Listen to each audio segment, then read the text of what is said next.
অত্যন্ত কড়াভাবে অভিষেক বন্দ্যোপাধ্যায় ফলতার রিপোল নিয়ে চ্যালেঞ্জ দিয়ে দিয়েছেন বলেছে এবং সকলকে নামাতে বলেছেন উনি।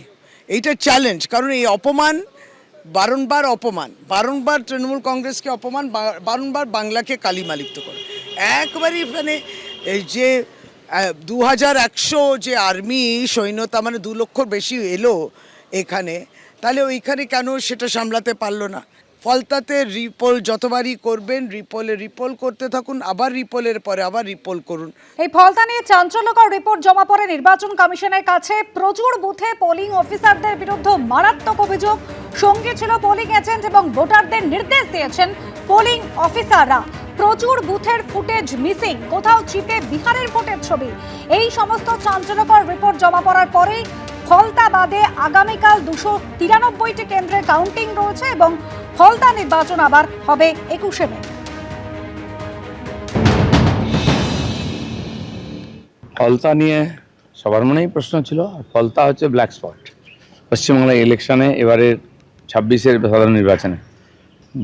এত কড়াকড়ি করার পরেও লোককে চমকানো ধমকানো হচ্ছে এবং লোক রাস্তায় এসে প্রতিবাদ করছে, ওদের ভয় দেখানো হচ্ছে, ভোট দিতে দেওয়া হচ্ছে না। তো স্বাভাবিকভাবে এক একটা বুথের ওরা হিসাব দিয়েছেন কেন কোথায় রিপোলিং হচ্ছে। এটা খুব দরকার ছিল। এই ধরনের যে রাক্ষসী প্রবৃত্তির লোকেদেরকে না সবার সামনে এক্সপোজ করার দরকার ছিল, সেটা ইলেকশন কমিশন করেছেন। তাদেরকে ধন্যবাদ। বাংলার মানুষ বহুদিন এগুলো সহ্য করেছেন। ফলতার মানুষ বহু বছর ভোট দিতে পারেনি, এবারেও ভোট থেকে আটকাবার চেষ্টা হয়েছে, তার সমাধান বার করেছে। আমাদের কাছে তো অভূতপূর্ব, অশ্রুতপূর্ব যাকে বলে, কখনো শুনিও নি, কখনো দেখিও নি। এখন এইভাবে নির্বাচন করলে সেই নির্বাচনের ফলাফল কি হবে সেটা সহজেই আমরা বুঝতে পারি।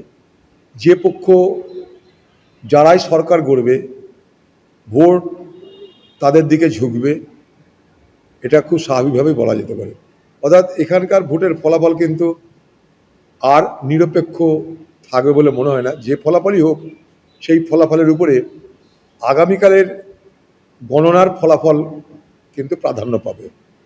অতএব এটা নিরপেক্ষ ভোটদান বলাটা কঠিন হবে আর কি। অত্যন্ত কড়াভাবে অভিষেক বন্দ্যোপাধ্যায় ফলতার রিপোল নিয়ে চ্যালেঞ্জ দিয়ে দিয়েছেন বলেছে এবং সকলকে নামাতে বলেছেন উনি। এইটা চ্যালেঞ্জ, কারণ এই অপমান বারংবার তৃণমূল কংগ্রেসকে অপমান, বারংবার বাংলাকে কালিমালিপ্ত করে একবারই মানে এই যে 2100 যে আর্মি সৈন্যতা মানে 2 লক্ষর বেশি এলো এখানে, তাহলে ওইখানে কেন সেটা সামলাতে পারলো না? চুনাব কা পর্ব, দেশ কা গর্ব না বঙ্গাল কা গর্ব বললেন, কিন্তু 250 মৃত্যুর দায়িত্ব নিলেন না। 27 লক্ষ যে পিটিশন পড়েছিল তারা ভোট দিতে পারলেন না। 91 লক্ষ মানুষ বাদ গেলেন, তারা ভোট দিতে পারলেন না। এইগুলো তো চুনাব কা পর্ব মে ইয়ে গর্ব কা ওয়ালি বাত নেই হ্যাঁ। সেখানে ফলতাতে রিপোল যতবারই করবেন, রিপোল করতে থাকুন, আবার রিপোলের পরে আবার রিপোল করুন। এবিপি আনন্দ, এগিয়ে থাকে, এগিয়ে রাখে।